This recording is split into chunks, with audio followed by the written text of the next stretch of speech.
Having a wonderful day, a wonderful week. Welcome to our very first Q&A. Yay. We are so thrilled that you guys submitted questions. Really good questions. Yeah, really awesome questions. We love the interaction that's going on in the community. I know that we've said this before, but really, you guys are the ones that make this community, and being able to watch all of the sharing back and forth, the responses to the videocast, Mission Monday, Dr. Ashley's recovery hacks, and then you guys unfolding and sharing pieces of yourself, asking questions that are related to that. We can tell that you guys are really taking this material and thinking about it, going through that introspective process and then starting to apply it. Yeah. Fantastic. And I love just the very organic timing of things that, you guys are sharing things, sharing struggles you're having. And then we have a video cast about a topic we planned quite a while ago. And then sure enough, you watch it, it's, oh my gosh, exactly what you were talking about. So it's been really rewarding to get to see this material really show up in very meaningful ways for all of you. And again, we just want to extend such a heartfelt thank you for participating and for really breathing life into this group, because we can give you the education, but you guys are the ones who are making it magical. So thank you. Yeah, it's wonderful. So we're going to jump into questions. We've got some fabulous questions from you guys. So thank you. So I think we're going to start with a really great question, which is, what does full recovery look like? And this is a phenomenal question. I'm so glad you asked. The first thing I'm going to say is I just want to always remind everybody that full recovery is possible. Too many times when people come into our treatment center, they say, we have always heard that if you struggle with eating issues, you are destined to struggle for the rest of your life.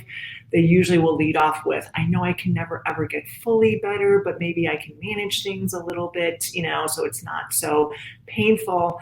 And we want you to know that, full recovery is absolutely possible. And that's one of the reasons why we're doing this deeper work education, because it is getting to the roots and changing from the inside out that makes that full and lasting recovery 100% possible. Yeah, and it's not only possible, like here at our center, it happens. It happens every day. And so let's talk about what full recovery looks like, what we mean by full recovery, so that you guys can have an even better picture of really what you're shooting for, right?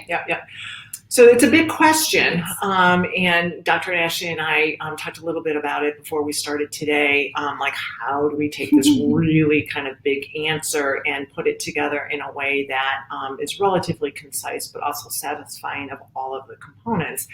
So in our brainstorming, we really came up with three primary components that we want to be able to expand on a little bit today, and then certainly in future video casts. So the first component is going to be that you have to cultivate a healthy, non-eating disordered relationship with food. Okay. So what does that mean? Well, so what that means is that you're really going to be able to embrace, you're really going to be able to embrace intuitive eating in its full meaning. Okay. So I know you guys are learning about intuitive eating with Amy. And it's super important that you understand really what all of intuitive eating is about, because unfortunately a lot of people think that it's about eating whatever you want whenever you want, and that's not exactly it. It is eating the foods that you like and foods that you want. It's also eating foods that your body needs to get all of its nutritional needs met. It's also eating what's available, right? And it's also knowing when, even though it's tasty, your body has had enough, when something doesn't feel good to your body, even if it is tasty. So it's a lot of aspects of eating what you want that goes a lot deeper than that. But intuitive eating is so much more than just eating what you want. Yeah, and it's eating what you want, but it's eating it for the right reasons. Okay. So I think another really important component within this food component is to recognize that part of intuitive eating as a means of getting to be a normal eater is the necessary teasing out the emotional component that is driving this disordered use of food, right, to deal with emotions that you're ill-equipped to deal with otherwise. And we're going to talk about that. That's the second component. But one of the things that we start out with intuitive eating is looking at those hunger cues, hunger and fullness. And the very first thing that I always talk about with my clients is when you reach for that piece of food, I want you to ask yourself, am I physically hungry? Right. If I'm physically hungry, then by all means, we want to give yourself permission to eat according to intuitive eating skills.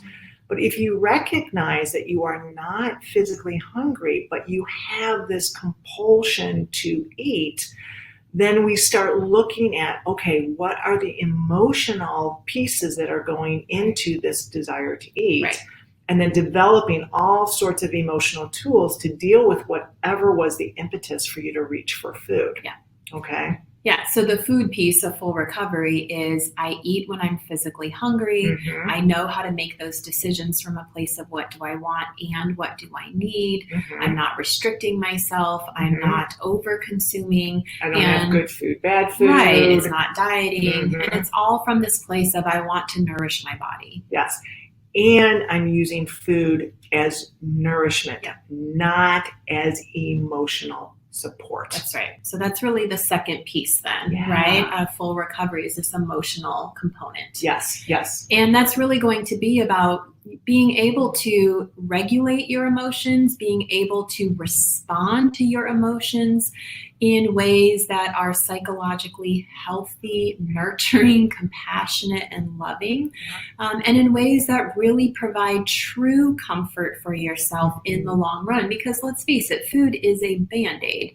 It might feel comforting in the moment, but it's only going to last a very short period of time before all of that emotional distress or overwhelm or whatever it might be comes flooding back. So really the full recovery aspect of your emotional self is being able to take care of your emotions and take care of those needs inside of you in ways that really do resolve whatever that distress is inside. Right.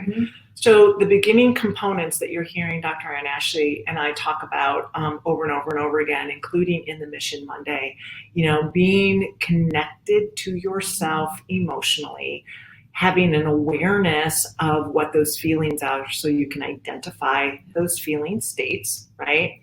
Then having an additional awareness of what is your emotional response to your recognized emotions, right? Do you accept them? Do you judge them? Do you support yourself? Do you respond to them in a healthy way, or do you reject them and ignore them? Yeah. Right? Okay.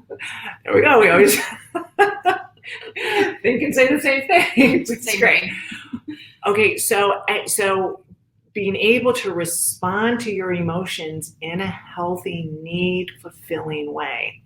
And in the process of being able to learn how to do that, having that insight, why am I responding in this way? Where did that come from? Cleaning up, healing kind of past, maybe family of origin or interpersonal issues that created this intrapersonal template, okay? So that ultimately you end up having a connected, supported, healthy, responsive, loving relationship with yourself and your emotions. And guess what? When you do, you are not going to need food for emotional need. Right. Okay? Yeah, absolutely. It really is that simple, and it's that complicated. Okay? But that emotional component, that's why you're going to hear us talking about these steps over and over and over again, because that eventually will become automatic, right? Eventually you're sad, you identify it, you know what you need to do, you step in and lovingly support yourself, you resolve that sadness, everything's fine, and you've never even thought about pizza throughout that process at all, okay? Unless you were physically hungry, right? Really wanted pizza, then that would be appropriate. Exactly. Yeah. Okay. So that emotional component is the second. part. Yeah, and I would also add to that, when you are really living in full recovery, that emotional space is not always comfortable, but you really trust yourself. You trust that you can navigate through this. You trust that you can handle this. So you know that you might be heading into the eye of the storm. You know that you might be heading into something difficult, or you're feeling incredibly triggered or overwhelmed. And while that's very uncomfortable, you also know that walking through that and finding safe others, if that's what you're wanting or needing, is going to help you, and you are going to get through this, and you will survive. And so I think that's a big piece, because when people aren't yet in recovery, there's this tremendous fear that they're not going to be able to handle it. But and I love that you mentioned the interpersonal piece. So being able to reach out to others, to help you and to have a trust for that, because others truthfully are better than food. Okay, it probably doesn't feel that way right now, but the right others, so in a safe relationship and with your ability to ask for what you need, to clearly express that, to feel worthy enough to both ask for it and then to receive it, right? Take that space. Yeah, absolutely. So these are all these components in this really important emotional component that is going to be what helps you to get to full and lasting recovery. Yep. Yeah. So then that segues into the third piece of full recovery, which is really the most exciting piece. And that is so fun. Really living a fulfilled, soulful life. That is just so much bigger than your relationship with food. And I really feel like this last, getting to know the community Sunday thread was such a beautiful example of that, of people sharing their adventures. Because what I kept hearing over and over again is, we went on this great adventure. I was with this great person. We were having these great experiences. There were these great animals. And that's really what full recovery is all about, that you're just living this life that excites you and it fulfills you and it interests you. It aligns with your values, with your goals, with who you are on the inside. And when those needs are being met, man, everything else just kind of pales in comparison, and things don't feel as distressing. It's interesting listening to what you're saying. It's like, this is what it looks like in full recovery. So like when you are living in that fulfilled way that is feeding your soul. So it's a byproduct of being in full recovery. But similarly, it is also what allows you to get to full recovery. That's right. So that stepping in and hearing what your self needs are, hearing what your soul is asking for, right? And loving yourself and stepping in and taking care of yourself by responding to and supporting those soul and self needs, right? There's no room for disorder when you do that. Okay? There's no need for disorder when you do that. There is no need. So it really is part of that process that then says, like, I don't need any kind of disorder because I am here for myself. I am living this fully satisfied life. I'm caring enough about myself to support myself with this. And therefore I am then in full recovery, living this on a regular basis. Right. Yeah. Which is like so beautiful. That's the gift that is at the end of this really arduous process, right? This beautiful space of full recovery that is just really living from your authentic self, knowing that you can rely on yourself to provide for yourself. That's right. A lot of times we hear that people look outside of themselves, like they expect like a partner's going to do that, or they feel resentful because no one's stepping in and doing these things for them. They have these fantasies that say, if I were just this way or that way, then my life would be beautiful. But ultimately, it's a relying upon yourself, okay, to create this, which is both hard, but it's also really wonderful, because I think that the person that you really can count on the most is yourself. If you become that loving, consistent, compassionate person for yourself. Yeah. And I want to add in one little thing I read on social media probably a week or two ago. And I don't remember exactly what it said, but the essence of it basically was, living in recovery or living a recovered life is living a life that you don't have to escape. Right? And I'm just scrolling kind of mindlessly, and I read that and I was like, wow, like that's it, right? It is crafting a life for yourself, as you're saying, that you don't have to escape. And that certainly doesn't mean that life has to be rainbows and butterflies all the time. That's not realistic. Part of full recovery is facing the tough stuff. It's showing up. It's doing the hard work. It's having the hard conversations. But I think full recovery is also really intentionally crafting this life that you don't want to stay in bed and pull the covers up over your head. You want to get out there and you want to just soak up all of the beauty and richness that this world has to offer. So I thought that was a nice summary. I think that when you're struggling in a disordered life, life feels like it's really, really long, right? And sometimes you hear like, when is life going to be over? When you're living in that full recovered way, it's like, oh my gosh, I want life to never end, right? I need more time. Because, life is joyful and not, again, like every moment of every day, but you have the tools to be able to manage through life's normal bumps that happen all the time. But you're responding to yourself and you're crafting a world that really is supportive of you and your needs, and it makes it meaningful and worthwhile. Yeah. All right. Okay. All right. Next so we one. got another fabulous question. This is how do we deal with narcissistic parents? So we started to open up this box last week, and we are actually going to continue next week, but we definitely wanted to acknowledge your question and offer some response today, and then we'll pick up more next week. So. So this is it's a big question. There's lots of different components. I think the first place that my therapeutic heart goes to when I hear how can I kind of manage narcissistic parents, it really is ultimately about this concept of stepping in and reparenting yourself, right? The beautiful thing about becoming an adult is that we are no longer like a helpless victim to our home environment. We're not trapped, at least physically anymore, by needing those people to be able to take care of us and care for us in a way that's going to help us to survive and to thrive.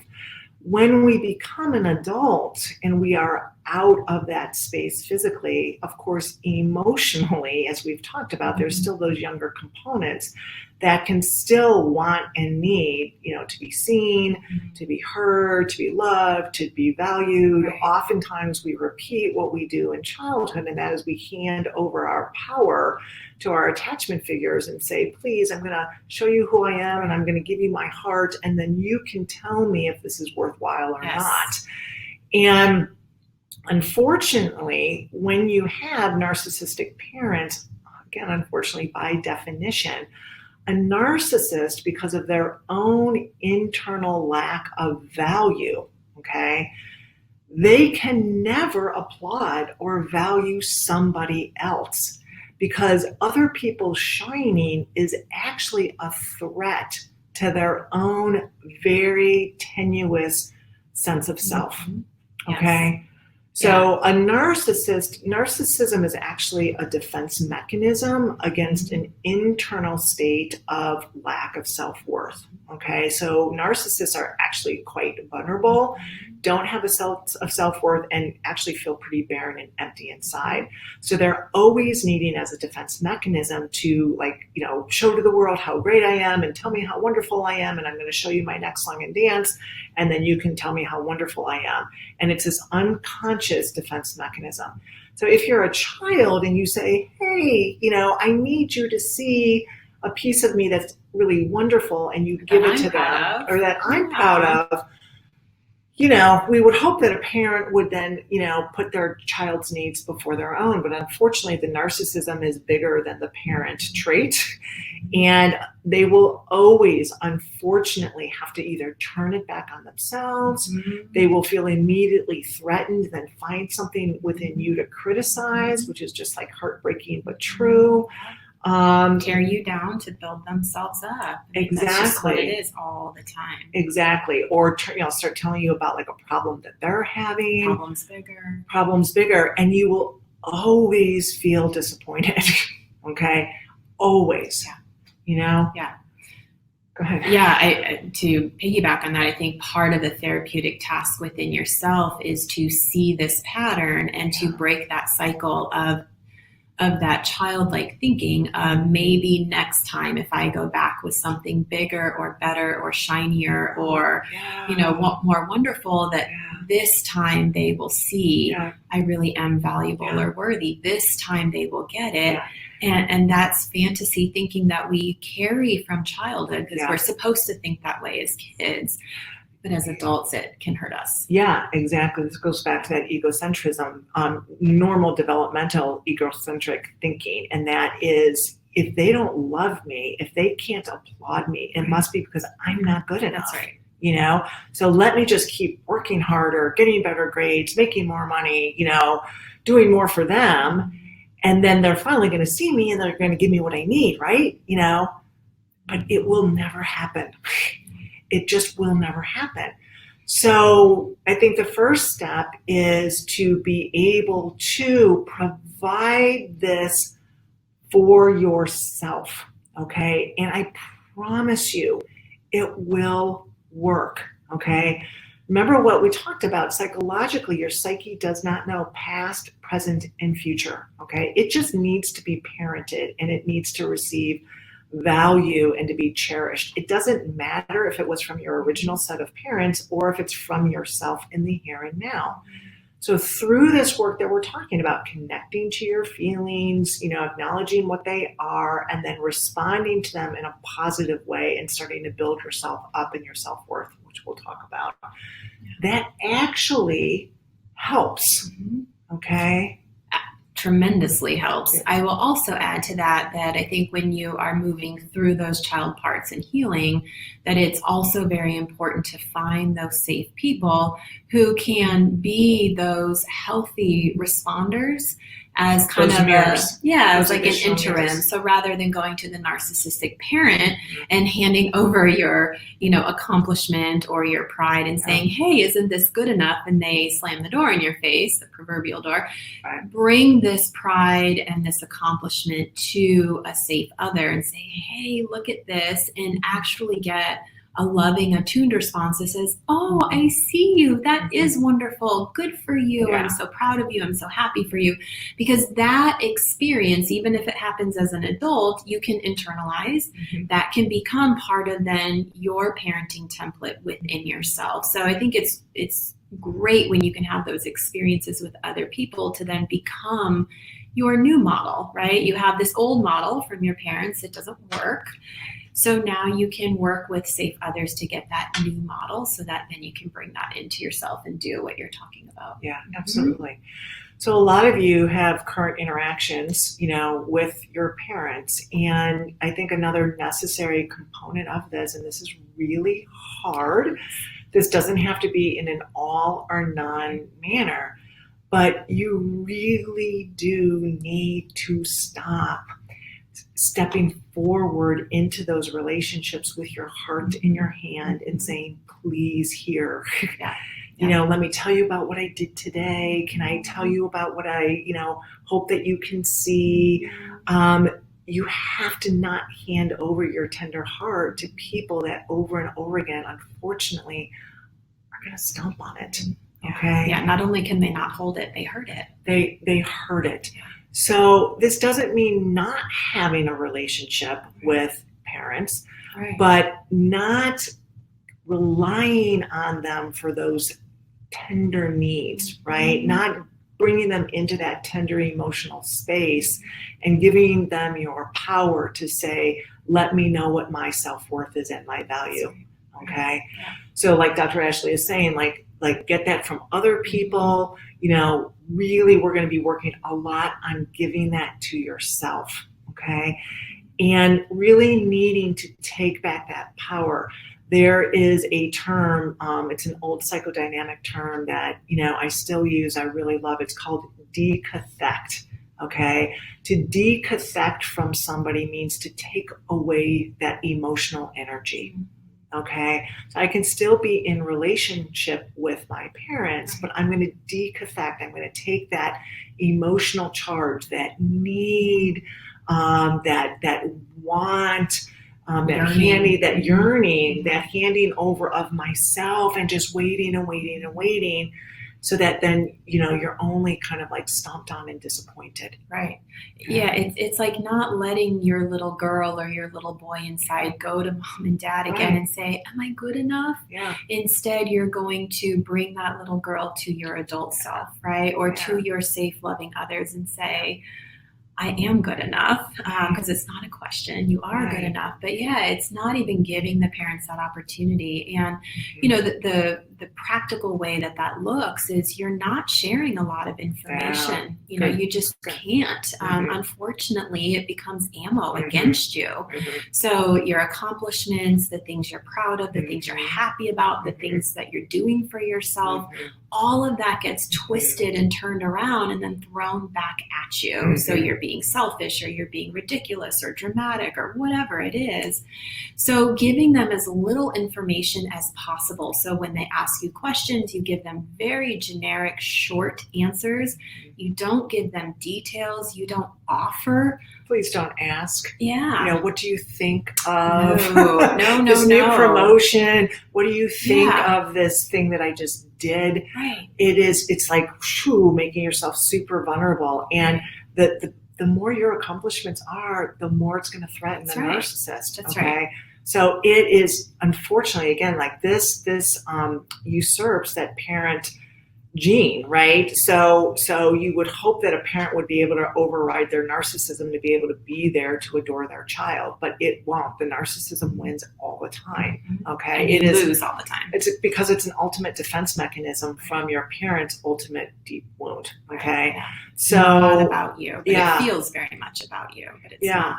So not going to them, but we all need people, right? So going to those safe others, saying, hey, friend, can we go out and celebrate my job promotion? Hey, can I show you this new book that I just authored? It's so wonderful, and going to people that can applaud you in the way that you deserve to be applauded, because your parents will never be able to do it if they are narcissistic. Right. And what I'd like to add to that too then is what that means is you probably need to keep a very superficial relationship with them. And what will naturally come from that, hopefully, is if you're connected to your emotional self, part 2 of full recovery, is some very natural and appropriate grieving that you're going to go through. Because even though the parent is here, you're really grieving the loss of the relationship you wish you could have.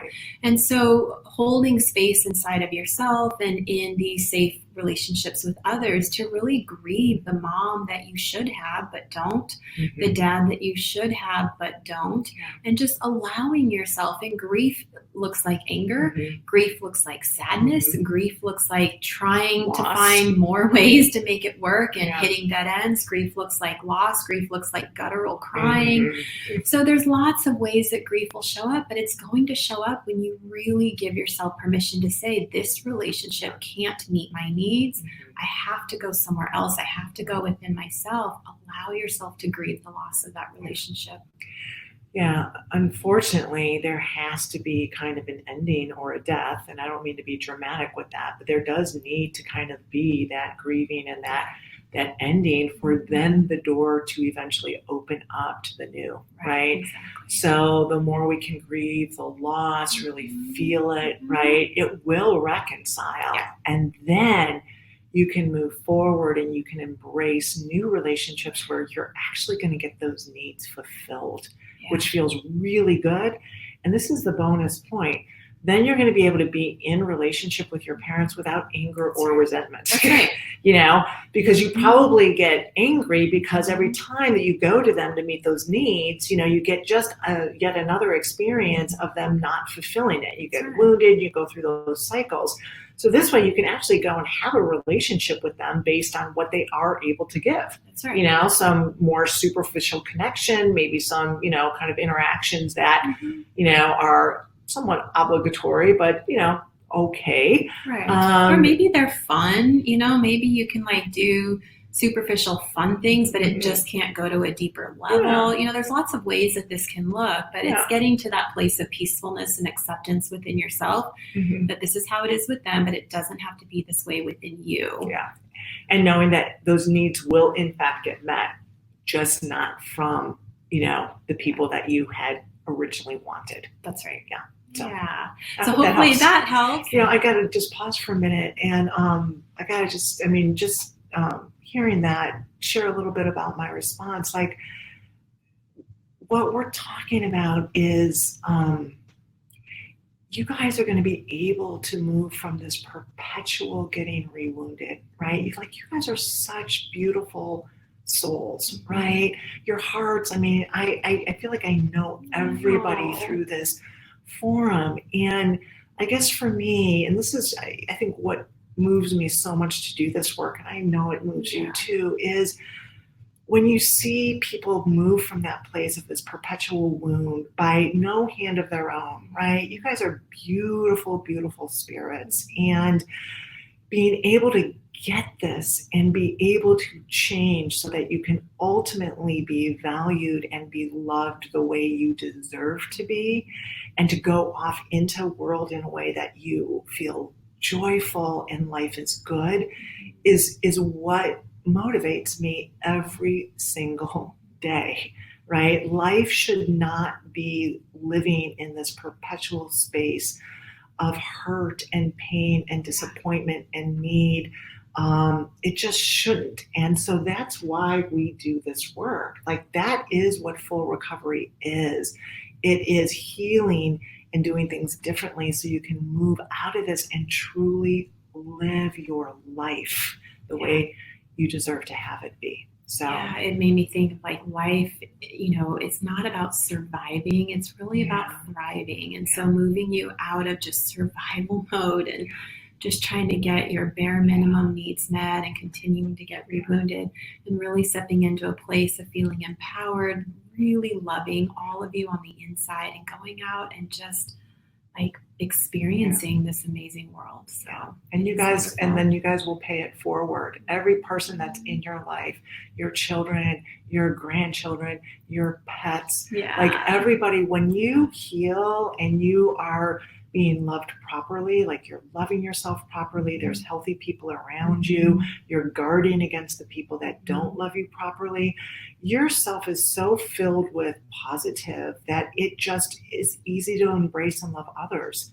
The energy of happiness is so life-giving and infectious.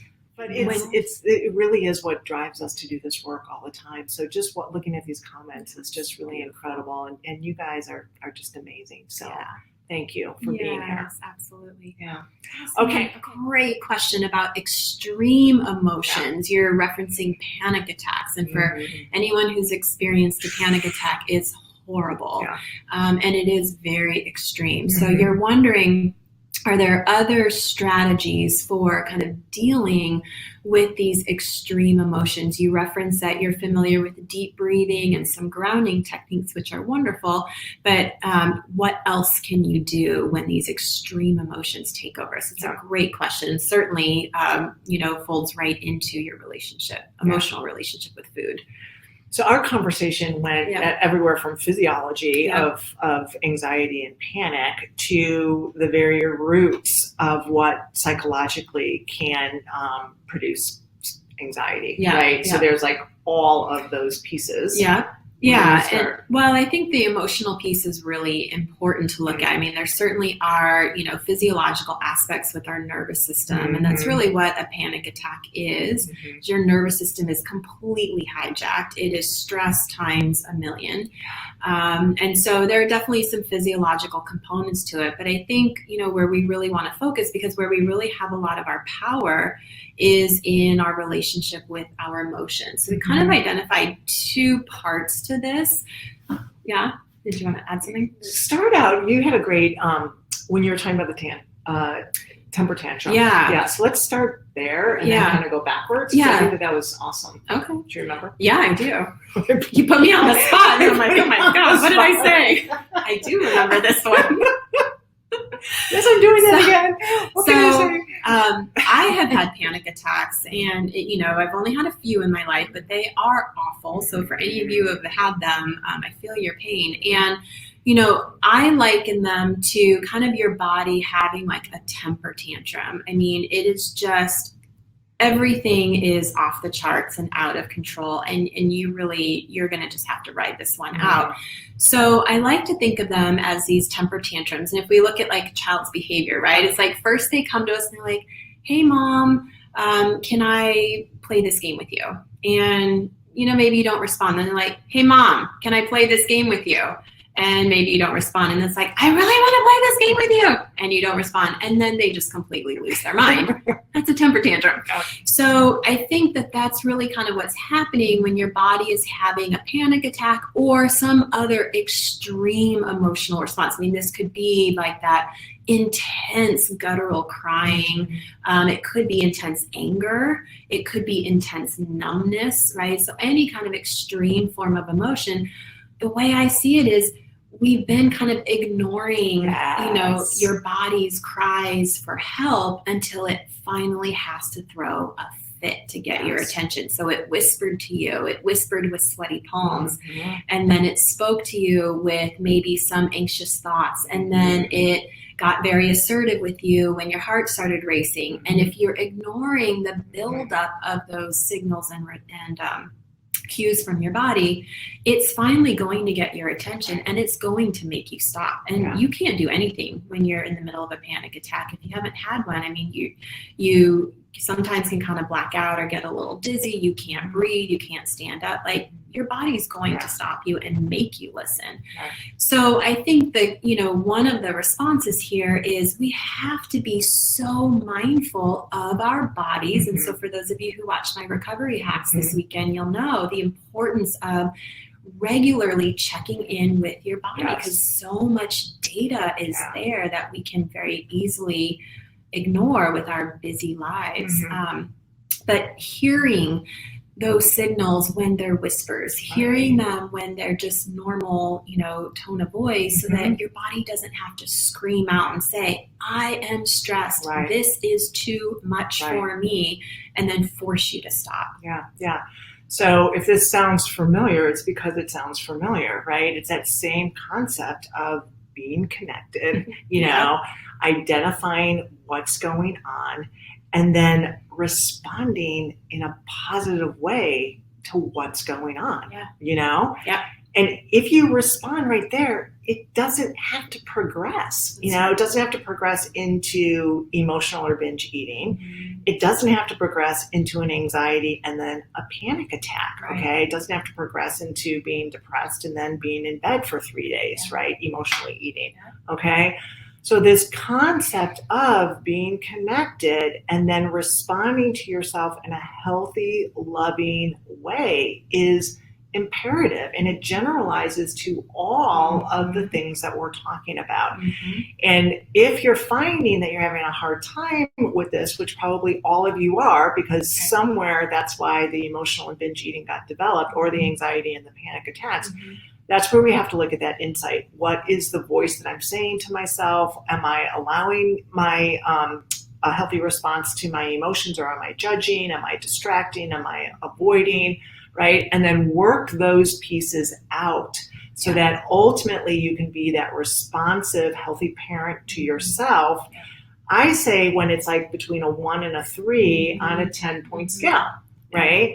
So you're aware of it, you respond to it before it starts to scream and or goes into that temper tantrum. Exactly. Yeah. Yeah. Wonderful. Okay. Yeah. So we love the deep breathing and the grounding exercises that you're doing. That's really wonderful. That's probably a little bit further. That's beyond that point of activation, right? So that's managing the activation. Yeah. So you're already experiencing physiological symptoms of not paying attention to whatever was going on. Right. Okay. Exactly. So we want you to, I mean, that's fine, but we also want you to then be aware earlier in the process, step in and respond to whatever those feelings or needs are telling you. Yeah. And then it just doesn't even have to get to that point.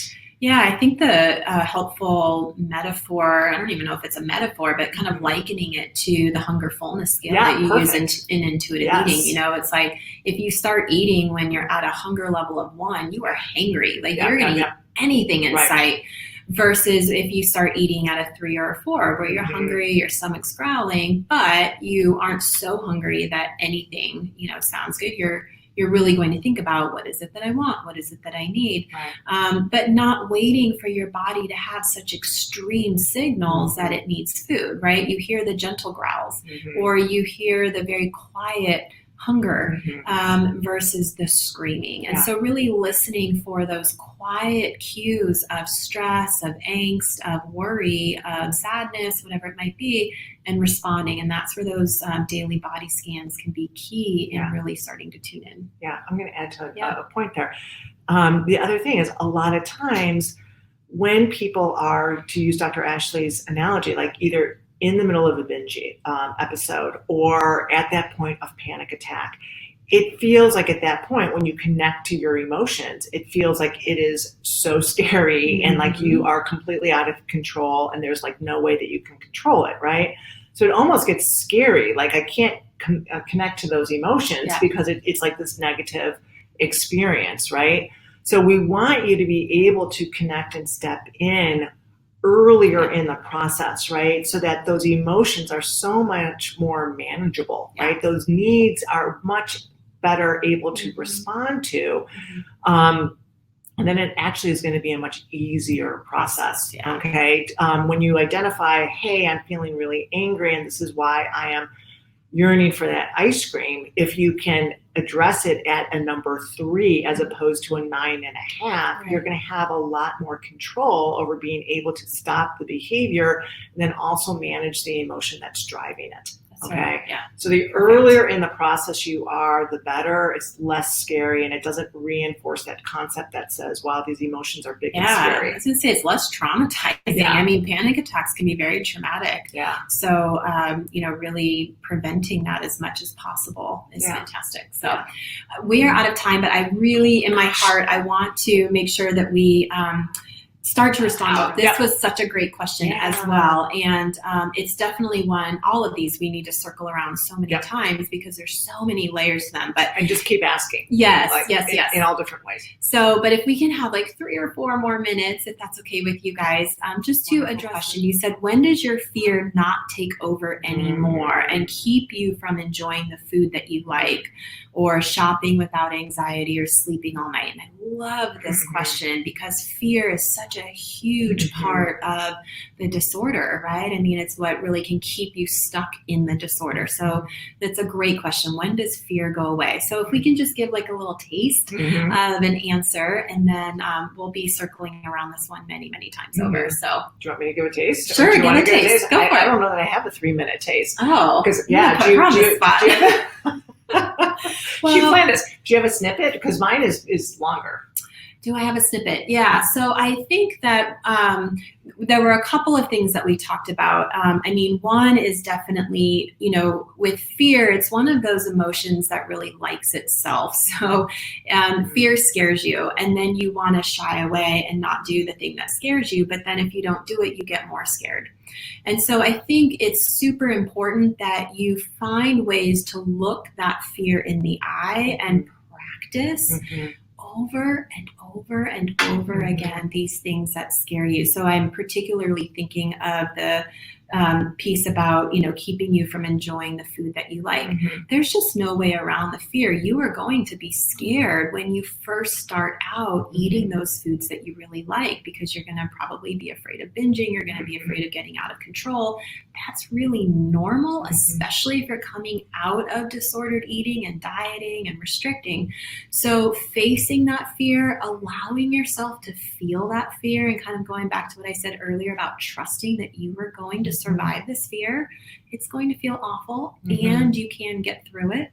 But the more you practice facing that fear and walking through those scary situations, the more the fear actually is going to back down. You're going to feel empowered. You're going to feel capable. Yeah. And that's going to be huge. Yeah, absolutely. This is something that we'll definitely talk about in the future too, is like, it's building trust within yourself, right? And there's so many components to this, but when you start to change behavior, first of all, the anxiety is going to go up, right? It doesn't go down initially. It goes up because you're challenging it, right? And you're opening up this space that you don't yet have mastery in, right? So you're kind of like not using the old coping mechanism, but you don't have the new emotional tools in place yet. So you're in this really kind of difficult, anxious spot, right? It is really uncomfortable. So being able to move through that and eventually build these skills, and it is an eventual process, right? I wish it was take the next step and then take the next step and then take the next step in this linear fashion, but there's going to be a lot of kind of that old behavior that comes and overtakes you, and then the new skills that are in place that are starting to work, but not 100%. So there's a lot of back and forth, and it's tolerating that. So normalizing a lot of that, and then eventually the new is going to come into place in a way that it's more comfortable, right? And then your behavior is going to be more consistently changed.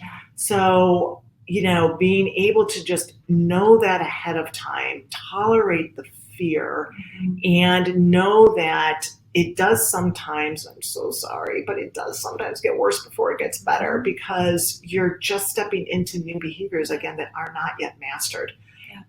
So we'll talk a lot about that.